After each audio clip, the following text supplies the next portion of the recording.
Hi, I'm Tankfish, and I drive. Welcome to A Dusty Trip, the game that burned down my house and killed my dog. This game is essentially Euro Truck Simulator, but in Nevada. And I don't mean the fun and quirky part of Nevada. I mean the middle called nowhere Nevada. The one with sands, crackheads, sands, nuclear waste, sands, more crackheads, more sands, and most importantly, sands. Because of this, the most fun part of driving, which is hitting unaware pedestrians, has been taken out of the game. I mean, if you're not turning sidewalks into speedways, are you even having fun driving? I'm not even joking when I say this, but I get headaches whenever I play this game. It's like my body physically rejects the concept of going to Nevada. And much like me driving in real life, the only thing that can calm my nerve is my best friend, Jack Daniel. Jack Daniel sometimes whispers stuff in my ears, shows me stuff that I probably shouldn't see, and when I pass out, he takes the wheel for me. Which is why my driving in these footages can get a little unpredictable. But you know what they say, the journey is more important than the destination, so buckle up for the ride of your life. But for now, let's talk about today's sponsor, War Thunder. War Thunder is a free-to-play multiplayer military action game where you can experience what it feels like to burn millions of taxpayer dollars for 2 seconds of adrenaline. The game features a wide range of iconic tanks, aircrafts, and ships, all designed to be as close to their real-life counterparts as possible. On top of that, the game now supports ray tracing, so you can see the reflection of your dumb face in windows and puddles for added realism. War Thunder's gameplay is well-rounded, giving you the freedom to play however you want. Hide in a bush with an AA and annoy the shit out of aircrafts. Go to the corner of the map with an artillery and use actual math to give your enemies shell shock. Or if you're feeling it, go dogfight a MiG in a biplane. The possibilities are endless. The recent update, Storm Warning, added a bunch of new cool stuff, including Eurofighter Typhoon and Rafale, M44 the funny carriage, HMS Rodney, and much more. So yeah, go download War Thunder for free on PC, PlayStation, and Xbox by using the link in the description. All new players and those who haven't played War Thunder for half a year or more will receive special bonuses. For the addicts out there, to reduce your withdrawal symptom from not playing War Thunder when you're at school or work, you can always battle in War Thunder Mobile to keep the dopamine flowing by downloading it on iOS or Android using the link in the description. Do it or you're gay. Back to the video.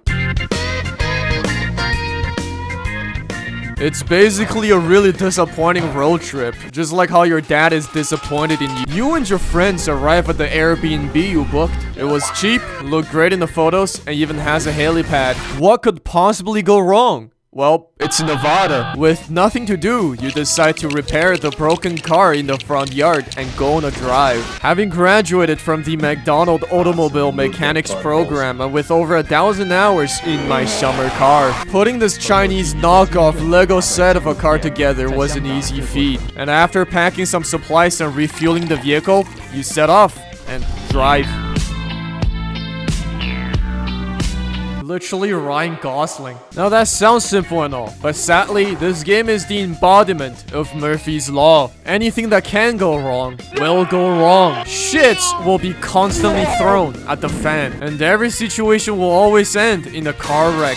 Literally. For example, you could be driving for like 10 minutes straight and not see a single drop of gas. And much like a World War II German tank operator stranded in Bumblini Borschgrad because Adolf ain't got no fuel left, there's nothing you can do other than slowly starve to death. Or after finally making your way to the 10-kilometer mark, facing against a local warband, you realize that the only thing you can defend yourself with is a fucking fly swat and a rusty-ass 1911 you found in the sewer. So now you have two options. You can either get JFK'd or spend 20 minutes armoring up your car to some kind of Mad Max abomination that Lord Humongous would be driving. Obviously, you choose option 2. But then the moment you drive your Bob Simple into the canyon, despite 50mm of junks protecting your vehicle, a bullet somehow ignites one of your gas cans, which blows up your entire car, and a up one of your tires, and now you're just stuck there, getting turned into Swiss cheese. Or you could have everything: supplies, weapons, a full tank of gas. But then the game just decides to get freaky, cause the machine spirit of your computer rejects this f***ing game's code that was stitched together during an unholy heretical ritual. Normally, this game should be played with friends. However, there's a catch. The collective IQ of the group plummets exponentially with each additional member. It's like every extra person you add gives you a new permanent debuff for the brain. In the group of 4, people's driving skill seems to devolve to that of an Asian woman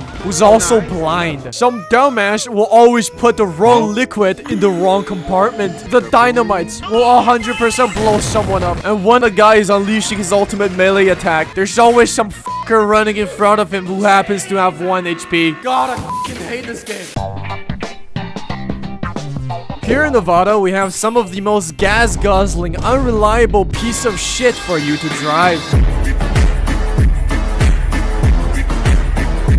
This bad boy here can reach 80 km/h top speed. That's 20 km/h less than the highway limit, so you can stay safe. This beast consumes 23 liters of fuel every 10 kilometers. That's more than a fully loaded semi-truck. How is that possible? Well, the gas tank is leaking. You also need to replenish the radiator with coolant every 5 minutes, because that's also leaking. The engine oil system is also leaking. My pipe is also... To give you the best driving experience, this car comes in disassembled, so you can have fun putting it together like an IKEA furniture. Slap on the wheels, engine, and radiator, and I'll just work. Doors, totally optional and overrated. Personally, I enjoy eating sand mid-drive. The hood cover and headlights, just fancy accessories. Remove them for reduced weight and extra speed. It's not street legal. Laws are just a suggestion. The cops may be able to outrun my Vaz Lada 2105, but they can't outrun my 9mm hollow point round. Oh shit. You wanna buy a Toyota instead? Nah, this monster is way better than a Toyota. My Arabic customers love it. Sure, the Toyota pickup truck is reliable and ain't gonna break in your lifetime. But this, you don't even need to strap a bomb on it. It just explodes on its own. It's fucking amazing. To stay alive, you gotta do some forced discount shopping. Random buildings inhabited by crackheads are all over the map, filled with whatever junks their debt collector didn't want to take. And if you're lucky, you can find some leftover foods or supplies in them. Now, looting ain't fun without a little bit of murder. The crackheads, who call themselves the owner, will try to protect their junk piles. And to legally make their shit your shit, you gotta evict them permanently from life, which will make all their belongings loose properties, thus free to grab. Sadly, the combat in this game is really ass. To use a melee, you gotta swing it around like a CSGO spin bot, meaning you won't be able to see shit during the fight, and you'll get motion sickness and throw all over your computer. To use a gun, you need to first manually adjust them so they point to the right direction before you can start shooting. Because I don't fucking know, man. They also run out of bullets really fast, and you can only refill them with ammo boxes. So you will be often sitting with a dozen almost empty guns like they're half-eaten chicken wings. The damage doesn't make sense neither. Why the f does a fly swatter deal more damage than a fire axe? The f is it made out of? Aside from foods and weapons, you also need 3 resources to make your car work. They are gas, oil, and coolant. Without any of these, your car isn't gonna go anywhere, no matter how many times you try to restart it. Now, gas, it's kind of hard to find in this economy. And sadly, 90% of times, when your car stops moving, it's because it ain't got no gas in it. Oil, however, is pretty abundant. Now, I don't know who, but someone around here bought 175 gallons of lubes on Amazon. And this shit is everywhere. As for the coolants, you guys know the average IQ of the people here is about room temperature in Celsius. So when they see colorful fluid that looks like Kool-Aid, they kind of just just chug it, even when there's a big scary skull symbol on it. So now we just use water, but as you can see, we're in the desert. There's no water. Sometimes you might get really unlucky and not see a single building in miles. Don't worry, that's just God telling you to kill yourself. However, there are landmarks that always appear at specific distances. They can be a nothing burger, a boss fight, a gank, a place with a shitload of free loot, or something that makes you want to drive off a cliff. You also have a backpack that you can bring out, and anything you stash inside carries over between runs. So it's basically a shitty ender chest, and it turns you into one of those regressor webtoon main characters, but in a dusty trip.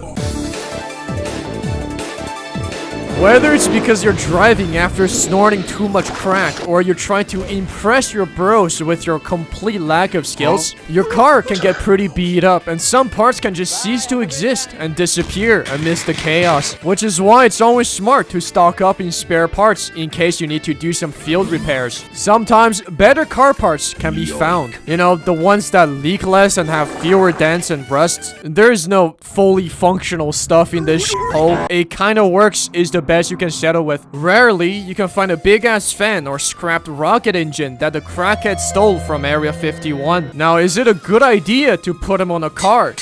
Of course, the fuck? No, the cops will never catch me. If you think your car looks like a dumpster that rolled out of a junkyard, well, it did, but you can slap metal panels and random junks on it to make it truly one of a kind. Look at this custom body kit made by hand-picked parts by yours truly. Durability, 100. Air drag, 100. Acceleration, 100. Braking, 100. Cause who needs brake when you can run through everything? Truly a work of a professional. Makes me feel like a real engineer that my parents wish I was.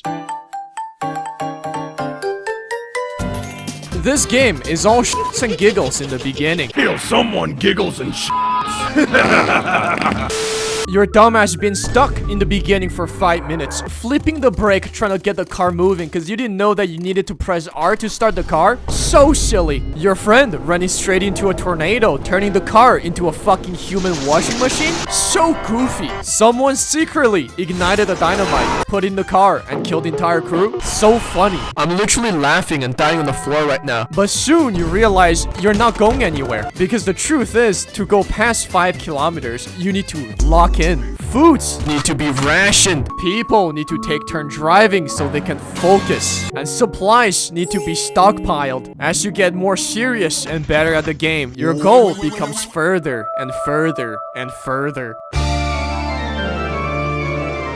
At this point, there's no more room to be silly, and you soon realize that friends are just burdens, extra mouths to feed, and unpredictable variables. So now, you ride alone, but you don't mind the solitude. Because you're Sigma.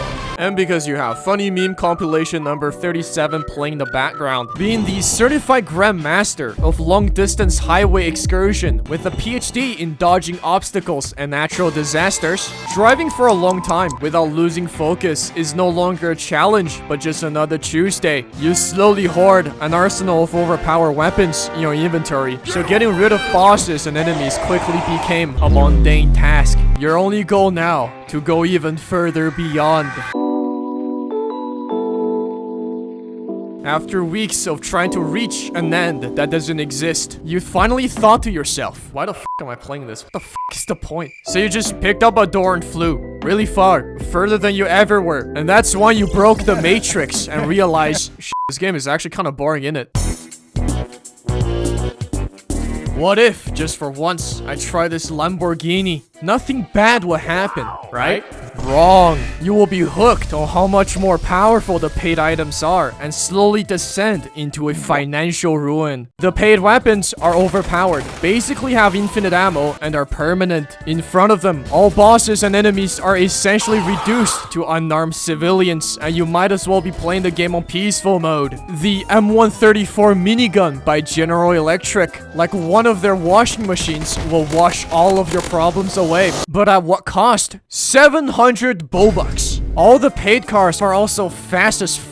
making you the fucker who would honk at a Ferrari going 200 km/h on the Autobahn for being too slow. They're so fast that everything except the speedometer has been removed from the dashboard because that's the only thing that matters. By taking away, they're adding so much more. Some of them also have OP gimmicks like the Cybertruck that just don't need gas because Elon Musk. If you have oil under your house or secretly empty your mom's credit and got the attack helicopter, then you just win. Like, the fuck? You can just fly and kill. Nothing can stop you, bro. These guys are like f***ing crackheads with AK. You have an Apache attack helicopter. It's like playing the game on creative. When people say money can't buy happiness, they're lying. They just don't have enough money. At this point, you're literally just paying to not play the game. And if you think about it, for a game like this, it's kind of dumb. It's kind of like every mobile game ever.